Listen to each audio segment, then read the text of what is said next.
Good morning everyone. मैं doctor Tirthanand मिश्र, associate professor, राजकीय मीरा कन्या महाविद्यालय उदयपुर।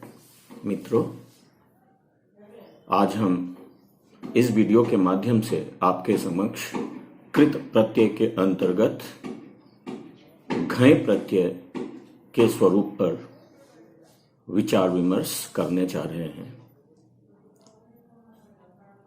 घय प्रत्यय का प्रयोग किसी भी धातु से उस धातु के अर्थ को स्पष्ट करने हेतु होता है। इस प्रत्यय का विधायक सूत्र भावे है।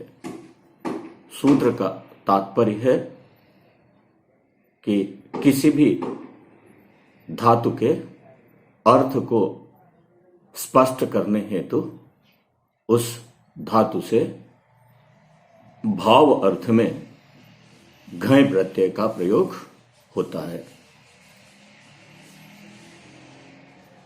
मित्रों, भाव दो प्रकार के होते हैं, साध्यावस्थापन्न तथा सिद्धावस्थापन्न। यहां भाव से तात्पर्य सिद्धावस्थापन्न अर्थ से है। इस प्रत्यय का घ लशक्व तद्धिते सूत्र से, जबकि य हलंत्यम सूत्र से इत संज्ञक है। अतः दोनों का तस्य लोपः से लोप होकर अशेष रहता है।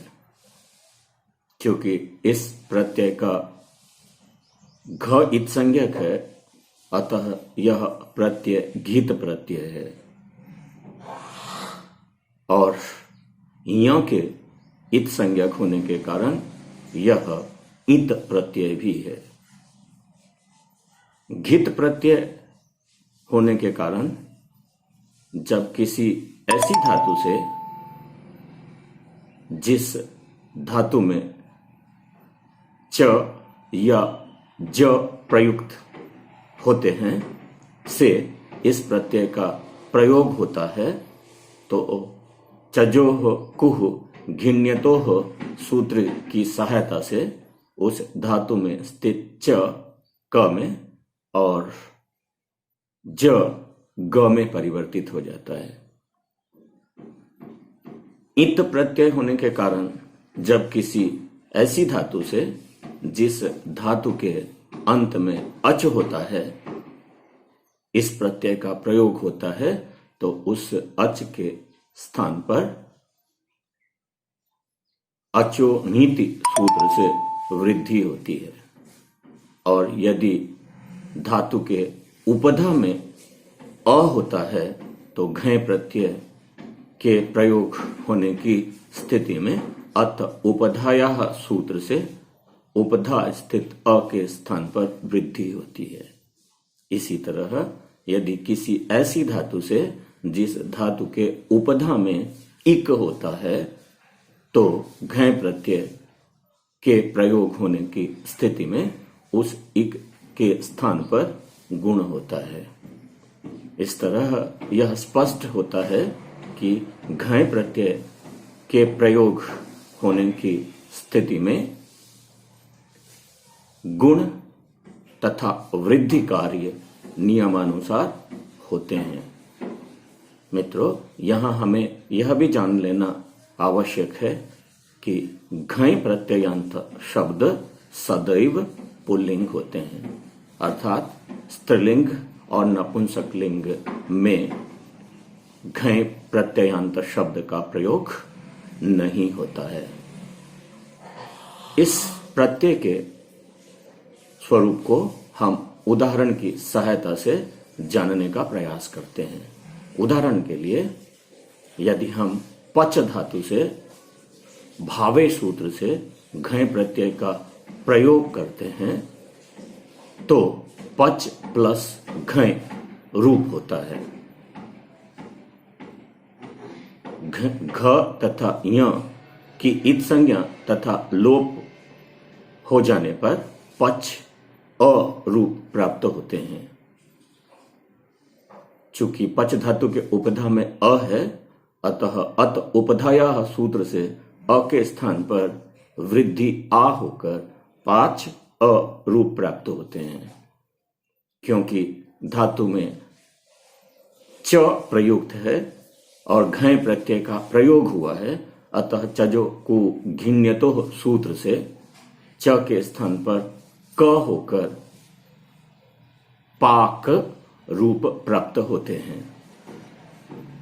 जैसा कि आपको विदित है कि घय प्रत्ययांत शब्द पुल्लिंग होते हैं, अतः इस पाक शब्द की प्रातिपदिक संज्ञा तथा विभक्त्युत्पत्ति के पश्चात प्रथमा विभक्ति एक वचन में हमें पाकः रूप प्राप्त होंगे।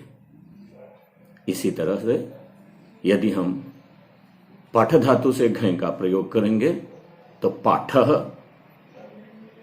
रूप प्राप्त होंगे। लिख धातु से घय का प्रयोग करेंगे तो लेखः, शुच धातु से घय करेंगे तो शोकः, भुज धातु से घय करेंगे तो भोगः, युज धातु से घय करेंगे तो योगः आदि रूप प्राप्त होंगे।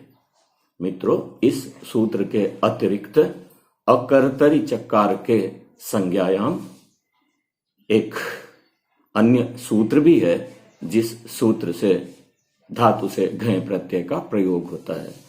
इस सूत्र का अर्थ है कर्ता कारक भिन्न अर्थ में धातु से घय प्रत्यय का प्रयोग होता है। उदाहरण के लिए रज्यते अनेन इति, इस अर्थ में रंज धातु से अकर्तरी चकार के संज्ञायाम सूत्र से घय प्रत्यय का जब हम प्रयोग करते हैं तो रंज प्लस घय रूप प्राप्त होता है। ऐसी स्थिति में घई च भाव करणयोः सूत्र से करण अर्थ में प्रयुक्त रंज धातु के न का लोप हो जाने पर रज घय रूप प्राप्त होते हैं।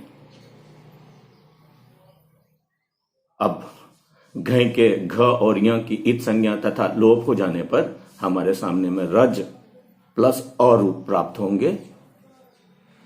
चूंकि रज धातु के उपधा में अ है और धातु में ज प्रयुक्त है, अतः उपधा वृद्धि तथा ज के स्थान पर ग होकर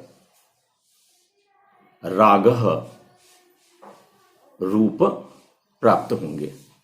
मित्रों, यहां आपको यह जान लेना आवश्यक है कि रंज धातु के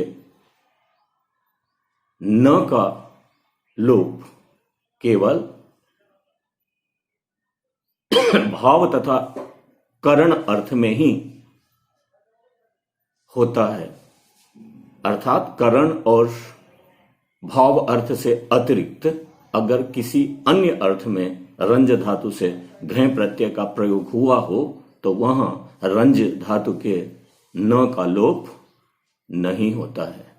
उदाहरण के लिए रज्यति अस्मिन इति, यहां अधिकरण अर्थ में यदि रंज धातु से घय प्रत्यय का हम प्रयोग करते हैं तो रंज धातु के न का घई च भाव करणयोः सूत्र से लोप नहीं होगा और वैसी स्थिति में रंज प्लस घय रंगः इस रूप में परिवर्तित होंगे। मित्रों, अतः आपसे निवेदन है कि इस प्रत्यय को आत्मसात करने हेतु आप धातु से इस प्रत्यय का प्रयोग कर क्या रूप बनेंगे इसे जानने का प्रयास अवश्य करें। क्यों? कंठस्थीकरण मात्र से हम किसी प्रत्यय को आत्मसात नहीं कर सकते हैं। मित्रों, धन्यवाद। अगली वीडियो में हम किसी अन्य प्रत्यय पर विचार विमर्श करेंगे।